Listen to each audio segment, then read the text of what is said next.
Assalamualaikum warahmatullahi wabarakatuh. Alhamdulillah wassalatu wassalamu ala Rasulillah wa ala alihi wa sahbihi wa mawalah wa la hawla wa la quwata illa billahi wa ba'du. Alhamdulillah, segala puja dan puji hanya milik Allah subhanahu wa ta'ala. Salawat dan juga salam kita hadiahkan kepada Rasul kita Nabi besar Muhammad sallallahu alaihi wa ala alihi wasallam. Ma'asyiral muslimin, jamaah salat subuh yang dimuliakan Allah subhanahu wa ta'ala. Pembahasan di pagi hari ini kita akan membahas tentang 3 amalan seorang anak yang bisa mengangkat derajat orang tuanya di surga. Ma'asyiral muslimin yang dimuliakan Allah subhanahu wa ta'ala, kita tahu bahwa sebuah kenikmatan apabila Allah subhanahu wa ta'ala takdirkan orang tua kita ini dimasukkan Allah ke dalam surga. Karena betapa banyak seorang anak bersedih kalau seandainya orang tuanya tidak dimasukkan oleh Allah subhanahu wa ta'ala ke dalam surga, karena bisa saja karena kekufurannya atau karena kesyirikannya kepada Allah azza wa jalla. Dan ini pernah dirasakan Nabi sallallahu alaihi wasallam ketika pamannya Nabi sallallahu alaihi wasallam Abu Talib meninggal dunia, dan meninggalnya di atas kekafiran. Maka Nabi SAW bersedih dengan sedih yang mendalam, bahkan setiap hari memintakan ampun kepada Allah supaya Allah mengampuni dosa-dosa Abu Talib. Bagaimanapun Abu Talib, walaupun hanya orang tua angkat, tapi sayangnya Nabi SAW kepada Abu Talib sama dengan orang tua kandung. Ya, bagaimana tidak Abu Talib yang merawat Rasul dari usia 8 tahun sampai Abu Talib meninggal dunia dan Rasul sallallahu alaihi wasallam sudah menjadi nabi dan rasul. Tapi kesedihan Nabi sallallahu alaihi wasallam percuma, karena tidak merubah status apapun Abu Talib di neraka. Artinya tetap di neraka dan tidak akan pernah masuk surga. Dari sini turun ayat maka lin nabi an yastaghfiru lil musyrikina walau kanu ulil qurba. Tidak layak bagi seorang nabi meminta ampun kepada Allah terhadap orang-orang musyrik, walaupun orang-orang musyrik itu orang-orang dekatnya. Ma'asyiral muslimin yang dimuliakan Allah azza wa jalla, makanya ketika Abu Quhafah, ayahanda Abu Bakar Siddiq radhiyallahu anhu hendak masuk Islam, setelah menyemir rambutnya dan juga janggutnya yang sudah memutih, tentu dengan warna selain hitam, maka Abu Bakar Siddiq radhiyallahu anhu mengantarkan ayahnya menemui Nabi sallallahu alaihi wasallam. Kemudian ketika ayahnya berjabat tangan dengan Rasul untuk berbaiat dan masuk Islam, tiba-tiba Abu Bakar menangis. Maka Nabi SAW bertanya kepada Abu Bakar, wa ma yubkika ya Abu Bakr, apa yang membuat anda menangis wahai Abu Bakar? Ini kan hari bahagiamu, ayahmu masuk Islam. Maka Nabi SAW ketika bertanya seperti itu, apa jawaban Abu Bakar? Kata Abu Bakar, ya Rasulullah, seandainya yang berjabat tangan ini hari ini bukan ayahku, tapi tangan pamanmu Abu Talib, itu lebih aku sukai dibandingkan keislaman ayahku. Maknanya Abu Bakar ingin berbagi kebahagiaan dengan Rasul. Tapi Abu Bakar tahu bagaimana kesedihan Nabi SAW kepada Abu Talib. Makanya dia mengatakan, kalaulah yang berbaiat hari ini tangan pamanmu bukan tangan bapakku, itu lebih baik. Karena ingin menyenangkan hati Nabi SAW. Intinya bahwa seorang anak terkadang merasa sedih apabila orang tuanya mati di atas kekafiran. Tapi kalau seandainya Allah Subhanahu wa taala takdirkan orang tua kita ini mereka tidak kafir, tidak musyrik, alhamdulillah. Kita hanya melihat zahir mereka. Mereka seorang muslim, maka selama orang tua kita seorang muslim dipastikan dia masuk surga. Imma masuk surga secara direct ataupun masuk surga setelah ada azab Allah Subhanahu wa taala untuk membersihkan dosa-dosanya. Tapi selama dia muslim, maka dia masuk surga. Dan itu berdasarkan sabda Nabi SAW, kullu ummati yadkhulunal jannah. Semua umatku, kata Rasul, dipastikan masuk surga. Ma'asyiral muslimin yang dimuliakan Allah Azza wa Jalla, lah di dalam surga sendiri bertingkat-tingkat. Syekhul Islam Ibn Taimiyah rahimahullahu ta'ala ketika memberikan istimbat hukum kepada hadis Nabi SAW, ketika Nabi SAW mengatakan iqra warattil, iqra wartaq warattil kama kunta turattil fid dunya fa inna manzilataka inda akhiri ayatin taqra'uha. Baca kemudian naiklah, maksudnya Al-Quran. Bacalah Al-Quran dan naiklah. Maksudnya naik di sini disuruh terbang untuk mengambil tingkatan-tingkatan dia di surga. Kemudian tartilkan bacaan Quran, karena sesungguhnya akhir daripada tingkatanmu di surga sebagaimana akhir bacaanmu di dunia. Artinya semakin banyak membaca Quran di dunia, maka semakin tinggi tingkatannya di surga. Syekhul Islam Ibn Taimiyah rahimahullahu ta'ala ketika mengambil istimbat daripada hadis ini, maka dia mengatakan bahwa tingkatan-tingkatan di surga itu sebanyak ayat dalam Al-Quran. Dan ayat dalam Al-Quran itu jumlahnya 6.348 ayat. Saya ulang, bahwa jumlah ayat dalam Quran itu 6.348. Ataupun ada yang mengatakan 6.236, antara sekitar itu. Lah ayat sebanyak itu 6.300 lebih atau 6.200 lebih. Berarti kalau istimbatnya Ibnu Taimiyah rahimahullahu taala, maka tingkatan di surga itu ya segitu, 6.348 atau 6.236 tingkatan. Bahkan ada juga ulama yang mengatakan sebanyak huruf dalam Quran. Tapi kalau zahir hadis tadi menunjukkan bahwa tingkatan di surga itu sebanyak ayat dalam Al-Quran 6.000 lebih. Artinya banyak sekali. Lah tingkatan yang pertama ke tingkatan yang kedua itu bagikan langit dan bumi. Jadi tingkatan pertama ke kedua itu bagikan langit dan bumi, tingkatan kedua dan ketiga bagikan langit dan bumi, dan begitu seterusnya.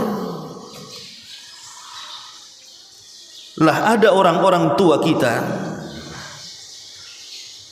bukan karena amalan mereka, tiba-tiba kemudian Allah angkat derajat mereka di surga.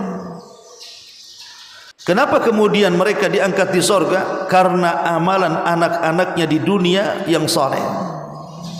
Inilah pembahasan kita. Amalan apa saja yang bisa mengangkat derajat orang tua karena anak-anaknya di dunia. Ma'asyiral muslimin yang dimuliakan Allah Azza wa Jalla, yang pertama,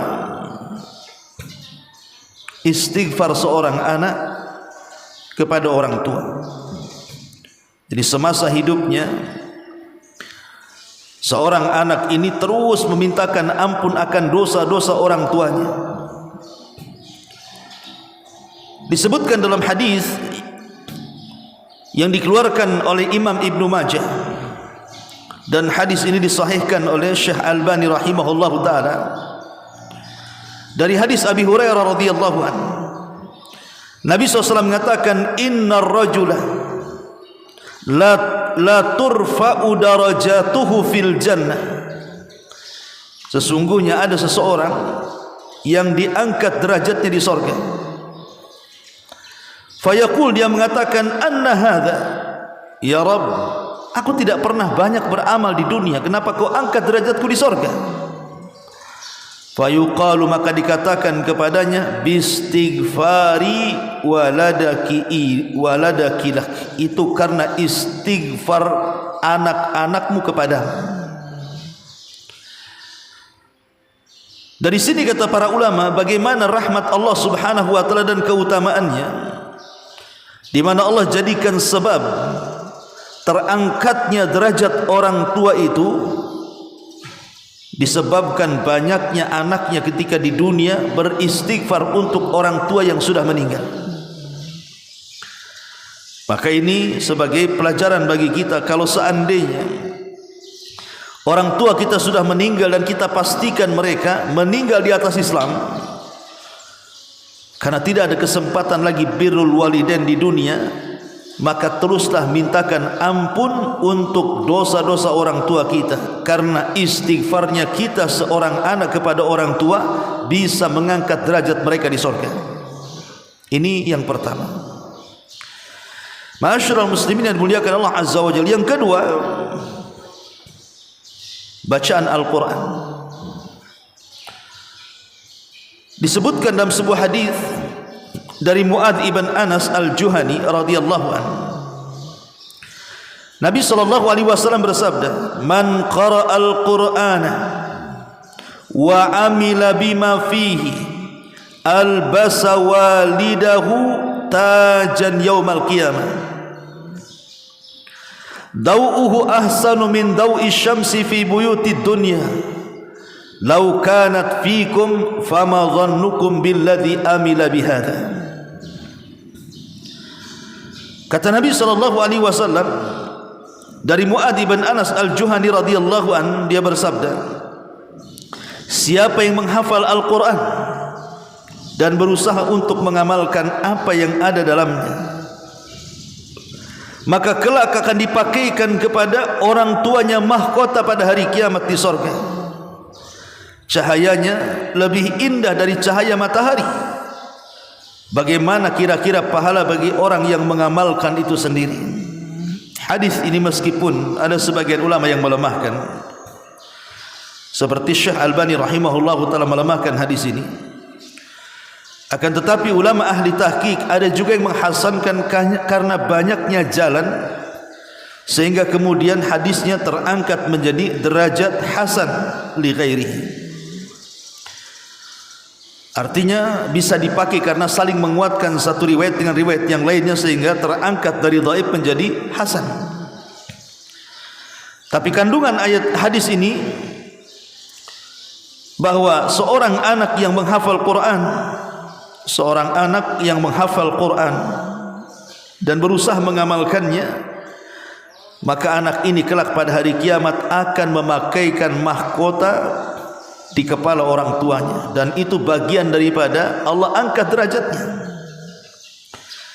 Makanya kalau seandainya kita diberikan anugerah oleh Allah Azza wa Jalla anak-anak yang banyak, minimalnya walaupun tidak semuanya, satu saja cetak mereka menjadi ahli Quran. Seandainya seorang punya anak 5, 6, 7, maka dari sekian anaknya kader mereka, satu saja di antara mereka letakkan di pesantren-pesantren tahfidz Al-Quran, supaya mereka menjadi para penghafal Quran. Minimalnya satu dari sekian anak bisa mengangkat derajat orang tuanya di surga. Ini yang kedua. Yang ketiga, doa anak kepada orang tuanya. Nabi SAW mengatakan, idza mata ibnu Adam inqata amaluhu illa min thalathin, sadaqatin jariyah aw ilmin yuntafa'u bihi aw waladin salihin yad'u lahu. Apabila anak Adam meninggal dunia, maka terputus seluruh amalnya kecuali 3 perkara: ilmu yang bermanfaat, sedekah yang mengalir, dan anak yang mendoakan orang tuanya.